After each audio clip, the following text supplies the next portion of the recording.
যেন মধুর কথা কইতে লাগিল মাতা সীতা ঠাকুরানী এসে যেন মধুর কথা কইতে লাগলো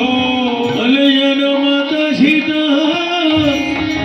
ঠাকুর এসে যেন মধুর কথা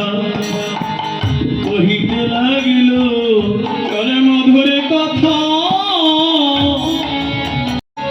ছিল রঙ্গে মহোৎসবে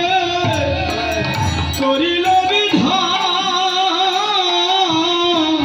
মহোৎসবের করিল বিধান মহোৎসবে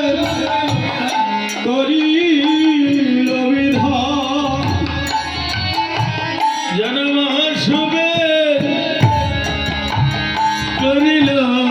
বিধান তার বিধান